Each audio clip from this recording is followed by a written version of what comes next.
well, I got to shout out DoseOfDion, man, because it was actually the first time I went live on YouTube. And, you know, guys don't know DoseOfDion. He put out a lot of good content for the Detroit Lions. What is up, everybody? Welcome back to another video. In today's video, as you guys have read from the title, we're going to be taking a look at some Jared Goff film from the 2020 NFL season. I'm really just trying to learn about Jared Goff all that I can. Now, today we're only taking a look at 3 games. There definitely will be more film videos, but I kind of just want to get a starting point on how I feel about Goff as a player. Just, you know, watch some games of him. So we'll take a look at 3 games in today's video. But Jared Goff is a 6'4", 222-pound quarterback that was traded to the Detroit Lions in exchange for Matthew Stafford. We also received 2 first-round picks and a 3rd-round pick, so I just love that on its own. The thing with Jared Goff right now is we're trying to figure out, okay, is he going to be part of the future or not? We're not sure.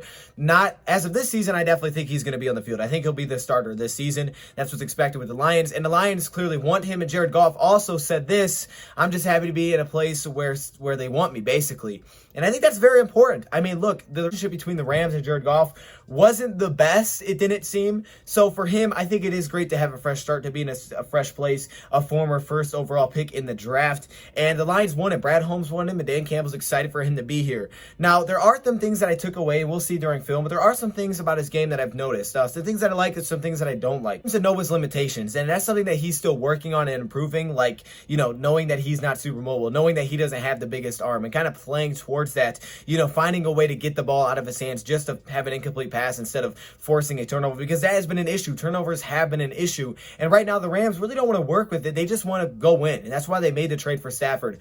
Goff doesn't make enough big plays to kind of outweigh the turnovers that he can have at times. He is what they would say is a game manager, and he's very good at that role when he's on. I mean, he's got great ball placement for what I've noticed. The only time his ball placement seems to be off is when he overthrows Cooper Kupp because he's too small. And that usually happens early in the game, but there are multiple examples of it. And that also goes back to his college days of just overthrowing some of the, you know, the shorter guys early in the games and having passes sail. But he's got really good ball placement. He does a really good job on schedule. When this guy's on schedule, he is really tough because he knows where he wants the ball to be. He reads the defense. He starts one way, works the other. He can hold safeties, move a safety. He moves linebackers very well, especially on over the middle passes. That's something that I love about his game. He's also a competitor. He's clearly a competitor. I mean, this guy is not the type of dude to slide on 3rd down. He's the type of guy to go dive and make sure that he tries to get those 3rd down yards. You have to love that. Said on schedule, on balance, he's a very tough quarterback. Even off balance, hands in his face, if he knows where he wants to go with the football and where that play is designed to go to, he's usually pretty good at it. Now, that brings me to the things that I think he still needs to work on, he still struggles with, because again, he's only 26 years old, so he can still work on things. Coming out of college, he was a very pistol shotgun guy, but they've really developed him to a player that could play under the center, which is cool, so he gives you that. He doesn't have the extreme mobility. He's not super fast. He also doesn't have that big arm to make, you know, a lot of off-schedule plays. So, you know, that is an issue. But again, it's about knowing those limitations, knowing what you can and can't do. He has taken too many sacks at times, which I think he's still working on, and we'll see some things that he has tried to implement into his game to work on that, but he does need to work on taking less sacks. Also, turnovers have been an issue. Ball security, holding onto the ball with 2 hands, is something that he has to work on as well. Picks can't hurt him because, again, he is the type of guy that is a game manager type of quarterback. So turnovers do hurt him as a quarterback. One thing that is for sure, he seems to be a very smart quarterback that can command an offense, that can run an offense, can make adjustments at the line, can take a look and see, and he's really good pre-snap. I think he's a very good quarterback pre-snap. It's just when the play breaks down, he makes mistakes then. That's where mistakes happen. It's off schedule. On schedule, reading things before the snap, everything like that, it's great. It's just when things break down, when things don't go as planned, that's when you see mistakes, and that's just what he has to limit. To have the physical traits to get out of that situation with his mobility or his big arm, so he has to find a way to pretty much cut his losses or just not make the major mistake. I mean, you see that with a lot of really great quarterbacks. He just has to figure that out. I think that's the biggest part he's missing is off schedule. I think there's a lot to work here, especially, you know, if you can have a run game and get that going. There is a lot to work here with Jared Goff. He does have a lot of potential, and his accuracy to me is probably a big reason that he was taken by the Rams at #1, because he can be very accurate and he can move a defense and move players around and take command of the offensive line and take command of the offense by changing the play at the line, seeing things. But he's a competitor. He's truly a competitor, and I think he has the intangibles that Brad Holmes discussed, which is passion. And that's something that, you know, is a separator of success in Brad Holmes' mind. So things to like, things to not like, things that he still has to work on. But we're going to take a look at some of that in today's film, and let's just dive right into it. We're taking a look at Packers, 49ers, and Eagles. Let's get it started. All right, so let's take a look at the film here. We have Jared Goff against the Green Bay Packers, which was their divisional game. Unfortunately, they did lose to the Packers in this one, but clearly that was a very big game for him. Also, I have his worst passer rating game, which came against San Francisco, and his best passer rating game, which came against Philadelphia. So we kind of get a mix of everything. Best game, worst game, big moment. We get a mix of everything here, and I just wanted to kind of take a look at kind of everything. Okay, I'm not just focused on big plays, little plays, sacks, turnovers. I want to see kind of everything, kind of the play style, because I don't know a lot about Jared Goff, and I will be watching more film, but I wanted to start with this. I thought this would be a good starting point. Best, worst, big moment. I thought it'd be a good starting point here, and this first game is where we're going to have the most clips, so you're going to see a lot more of maybe more normal plays instead of big plays that we're going to look at in the next two games. But I do have a lot of clips for this Packers game because I really want to know about him. I want to learn about him. So let's get this thing started, man. Goff against the Packers. Let's get it going. Okay, boom. First thing here, you're going to see a nice little play action rollout. Big part of their offense. They love to use the play action, which is probably a big reason they wanted Matthew there. But they run the play action here. To me, look, this is a good pass. I know, like, okay, not the best. Came out a little wobbly, a little high. But it's on schedule still. It's not an off-schedule play. He knows where his receiver is supposed to be. He gives him an opportunity. Kind of athletic play for an unathletic guy, to be honest with you. Gets out to Woods. I think that's Woods. And they get a nice little play out there. Make something out of maybe nothing. So I do like that he gave him an opportunity and he made the play. That was a cool way to start. Then you're going to see a three-man rush. Now, the thing I think with Jared Goff is that he doesn't seem to make enough big plays to overcome some of the turnovers, and I think that's kind of the issue Jared Goff. But there are a fair share of big plays that he has made, and I think this is one of the examples. So you get a three-man rush, so clearly he should have time in the pocket. He starts off left. Now, this is something I noticed a lot. I think they have a really good scheme. They scheme players open really well, but they don't get a lot of separation on their own. These receivers don't, and they just don't. So there is a lot of tight coverage. And what you see here is at the top of the screen, clearly tight coverage. Doesn't have anywhere to go. Bottom of the screen, pretty good as well. But you're going to get a double move from the inside here. Double move from the inside receiver. Goff looks back, sees linebacker on receiver, puts the ball out there, gives him a chance, puts it where it needs to be. Big play. Okay, I like that. I like that. Good ball play. Not the toughest pass to make, but it was nice. He can go way to the other, and he was able to make a play. Now, this one is where he takes one of those sacks. Obviously, you don't want your quarterback to take sacks, but this wasn't a third down, and aside from maybe kind of throwing it into the ground in front of these receivers, this was probably his best option. I mean, he goes to the run pass option here, and the pressure gets there super quick. You can see the coverage. There's really nothing open. I mean, he would have to force this, and I think this is smart. Just take the sack here. He can't hit the slot. This is going to be picked. And if he throws the outside, maybe he gets it here, maybe. But you also have to worry about the slot again. And since he doesn't have the biggest arms, this is what I talk about knowing his limitation. He decides just to take the sack here. Now you're going to see a four-man rush. Pretty good protection, but again, really no one's open. I mean, there's not a lot of plays to go here. He did look to this, but, I think the safety kind of slid over, so it wasn't there. And last second, he gets out to his running back. Just, I guess it doesn't take the sack, I guess. That's the main point of that one. Now, this is the type of thing that Jared Goff loves. Over the middle, man. He loves over the middle passes. Now, this one isn't the same as usual. Usually they'll run like an arrow. This one is kind of just a stop route by the receiver, and then he flashes over the middle. And you can see that he starts left and works his way back over the middle. He loves this pass, but what he does really well is he uses his eyes to move linebackers. So you can see he starts left, which moves this safety or linebacker actually out of the way a little bit. And then once his receiver flashes middle, he's got a lot of room. He makes the play, and he's got a big gain. He does that really well, moving players, especially over the middle of the field. Then you're going to see just a quick little pass left side, touchdown pass. I love this pass. This is incredible ball placement. Tell me this ain't great ball placement. Look at this. All right. So look, he knows where he wants to go with it. Linebacker's right there. Yeah, you might want to look it off, but it's such a quick route. You want to make sure that you know where you're going with the ball. Probably could have went elsewhere, but look where he puts it. I mean, he puts it just outside the defender's reach, right where it has to be, and they get a touchdown. Good catch, and that was a really nice play for Goff. Now, here's what I talk about, having command of the offensive line. Look at him and just plays at the line. Does this all the time. Changes the play at the line. Nobody changed it to. Clearly, it didn't work perfectly because no one came open, but on this play, you will see that he's able to get the ball off, throw it away, and he doesn't this doesn't turn into a disaster. This receiver falls down, kind of a mess in the middle here. Everybody is covered. I mean, look at that. Look at every receiver right now. Everybody is covered. So I like that he's able to get outside just enough to throw it away. You can see he's very immobile, but gets it away and saves what could have been a mess with another sack there. He obviously don't want to take sack. Again, changing things around at the offensive line. This one, not as much. This one may have been, this already decided before he got out there. But changes things around at the line. You get a four-man rush. You're going to see him start right, and here's the pressure, and he takes a sack. Now, I think this one was on a third down, so I, don't hate it too much because I get holding onto the ball. But again, look at this. There's really no separation anywhere. I mean, maybe he could have hit this maybe seam route deep middle, but the safety, I think, scared him. there's really nothing here. And it's his lack of mobility that doesn't allow him to get outside. That's one thing, though. He's got to be more aware of that, I feel like, in some way. I don't know what that is. That's just a situation you want to be in. You're against the Packers, you're in 3rd and long, you're in trouble. We know that as Lions fans. When you're in 3rd and long, 2nd and long against the Packers, you're in trouble because they have too many pass rushers, and it plays to their absolute strength. They drop guys in coverage, and you're in trouble big time because no one gets open. That's a problem. So, obviously, as a team, you just don't want to get in that situation. For Goff, maybe giving him another check down option would be the move there, but he's just not mobile enough to make something out of that, which stinks, but that's just a spot you don't want to get in the first place. Now, here's a quick timing route. Again, on schedule. Quick out route. They love the out routes. It turns into a first down. Good ball placement. Again, not a rocket arm, but a pretty good arm. That's not that bad. It's really not that bad. And that out route sets up the corner route back to the same kind of spot. Boom, right on him. And like I like about this one is look at this one. Watch how he doesn't force him out of bounds. He doesn't throw the receiver out of bounds.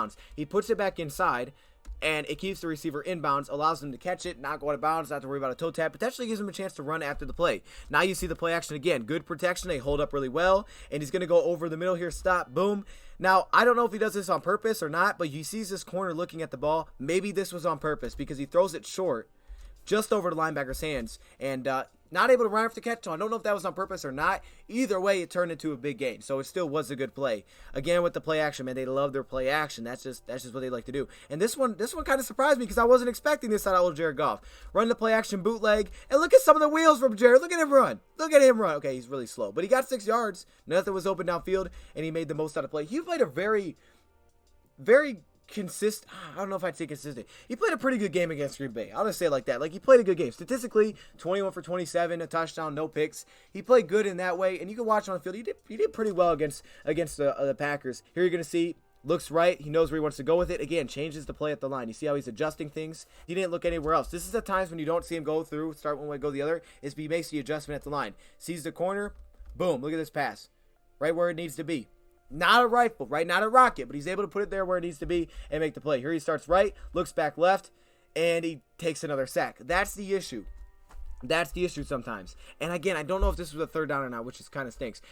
Maybe he could throw right here. He probably should throw right here. But he tries to do too much. That time he tries to do too much. That one you just want to see him throw it away, get it off the receiver quickly. I get it. Okay, look, if we do this at normal speed, let's do this just to make it look easier. We're playing at slow speed. So at normal speed, watch how fast this pass rush gets here. That's the thing with Green Bay, is that it makes it really difficult. I know it looks bad, but that's how Green Bay plays. They're really difficult. Still, you got to get the ball quicker. You got to know who you're playing against. But man, that's why Green Bay is such a tough team to play against. All right, so the wide receiver motion, pre-snap, a lot of pre-snap movement for the Rams. You can see him start left. Look at the pump fake there. Now he wants a deep shot. It's not there. But here, look at this athletic play. I like this. All right, so look, I like the play. They go with the fake. No one bites deep, and they can't get the deep route. So watch this. Doesn't really have the running back because the pressure gets there too fast. Spins out of it, throws it down, 3rd down and long. Yeah, but he's still, he's able to make something out of it. Give this guy a chance. So I do like that play. Showing a little bit of athletic ability. Again, timing, out route, pretty simple. They love those. They like to set up things with that. This was the one clear miss on a pass that I saw this game. Really the only clear miss I saw. So I thought I'd throw it in here. He does miss him pretty bad. I think it's because he's off balance a little bit, and he's a little bit too far to the outside. It still should be caught, but it was the only clear miss. So not a bad game against Green Bay. Just didn't make a lot of big plays, but not bad. It's just they weren't enough. It just wasn't enough. Now, here against San Francisco, we're taking a look at the worst game of a season by passer rating. It was not a bad pass. It was just basically dropped here. Now, maybe not even dropped. This is really good coverage, actually, if anything. But again, I think his ball placement's good, right? Starts over middle, looks back to the slant, moves the linebacker just enough, puts the ball where it needs to be, just doesn't happen. I think that was knocked away. That was just good coverage. Just not enough separation there from the receiver. Then they go back to the play action. We're not really showing runs here. I didn't think that would be super necessary. This is what I'm talking about when it comes to overthrow players. So it's early in games, and it's usually Cooper Kupp because he's so small. I don't know what it is. It doesn't happen all the time. It's just a few occasions where he'll overthrow his receiver. Here's one. He gets the drag across the screen, and he just throws it just a little bit too high for Kupp, and he's unable to come down with it. Kupp's a little bit smaller. I get it, and this happens. We've seen Stafford. We've seen guys miss passes. It happens, right? People miss passes.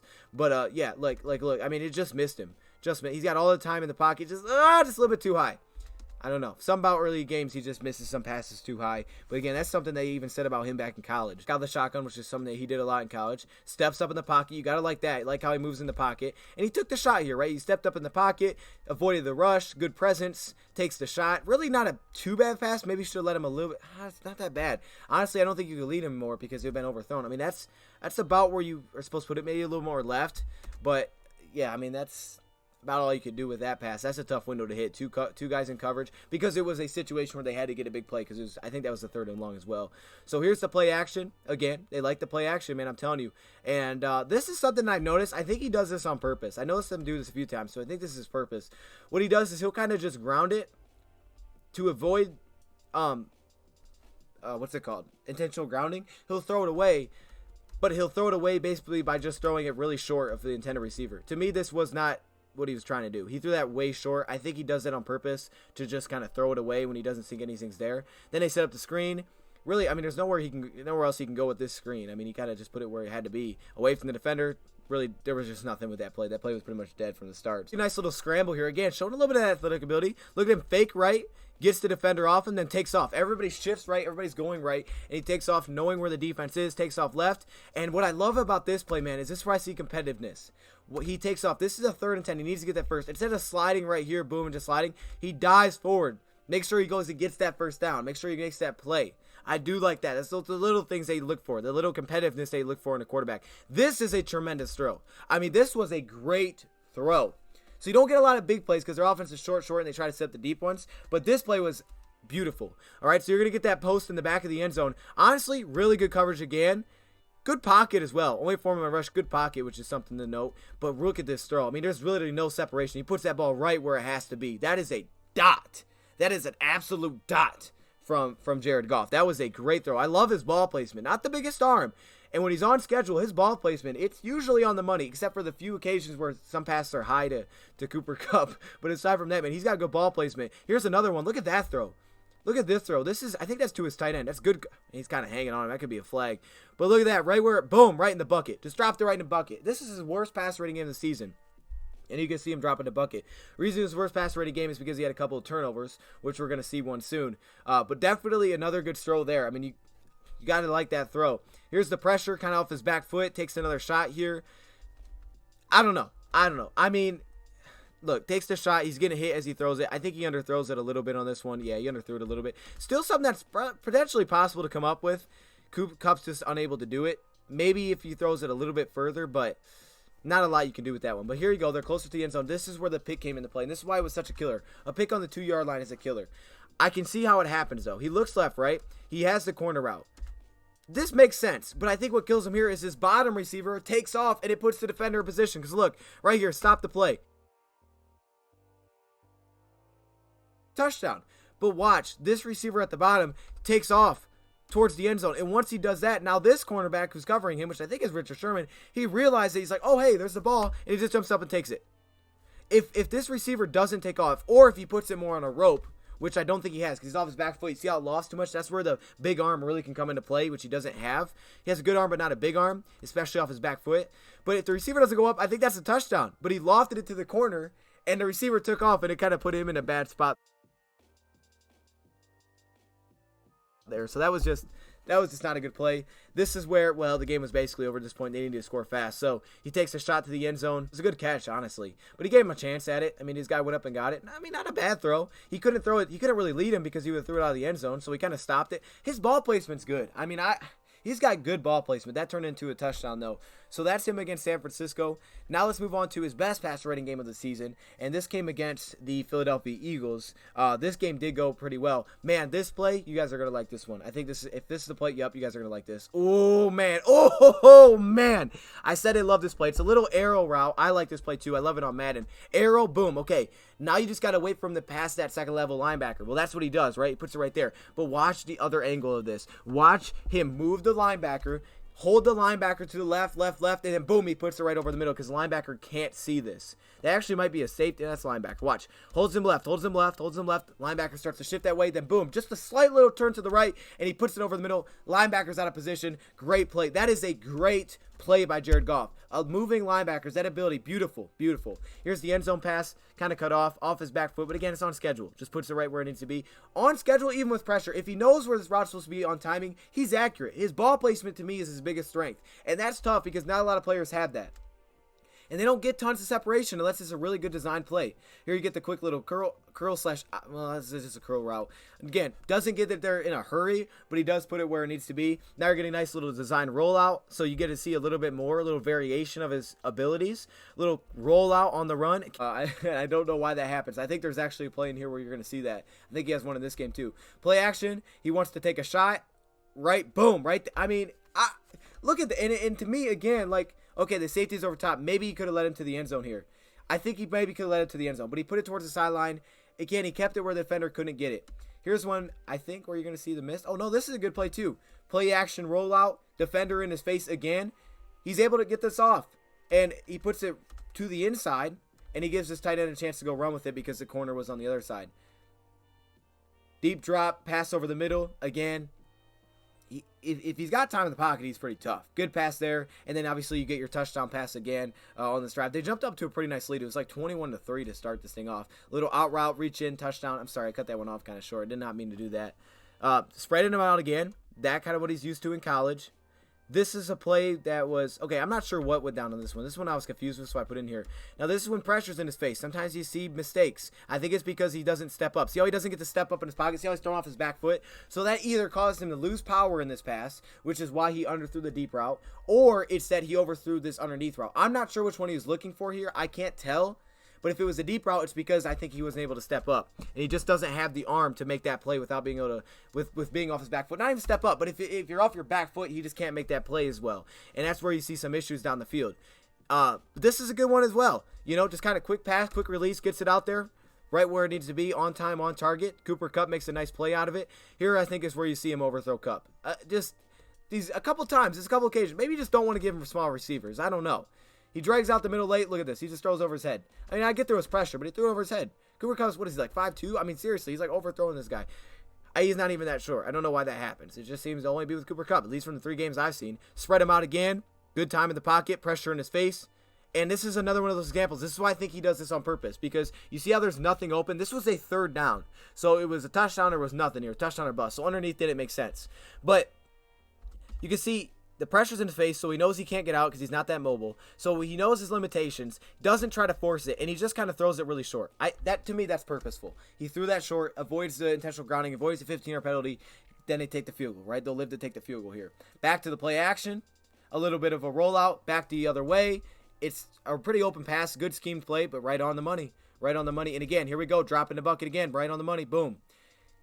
He's got good ball placement, all right? If there's one thing about his game that I like, it's the ball is usually where it needs to be when he's on schedule. Off schedule doesn't make a lot of huge plays, and I think that's the issue. He doesn't make enough big plays off schedule that really excite you, that can change a game. And this is why people call him a game manager. He's got good ball, like he's a good for a game manager. And if that's the offense you're playing to, he's going to be good for that.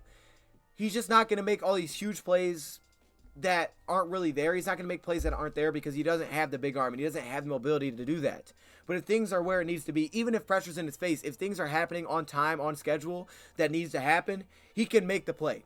So he's not going to give you all those exciting big plays I think that Matthew gave us, but if it's a good scheme, if he needs to move safeties, hold linebackers, pre-throw to make sure that things are set up right, and he'll make a lot of echelon adjustments. I think game manager is a good title for him. The issue is he just has too many turnovers and he doesn't have enough big plays to make up. Like Stafford might turn the ball over, but he'll give you these big off-schedule plays that kind of make up for it. Goff won't do that, so if he has turnovers, it kind of destroys your team.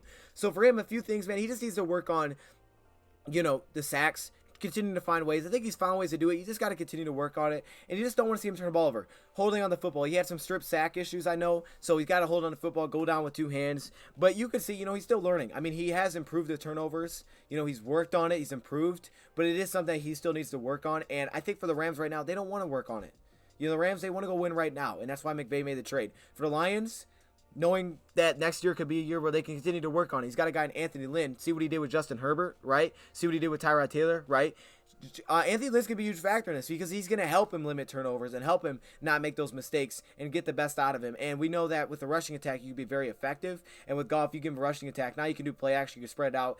You have a lot of different things you can do offensively with him. So that's Jared Goff, man. Let me know your thoughts, comments below. What other games should I watch him? Because I will be watching more. Thank you, Prime, for watching, and I'm out.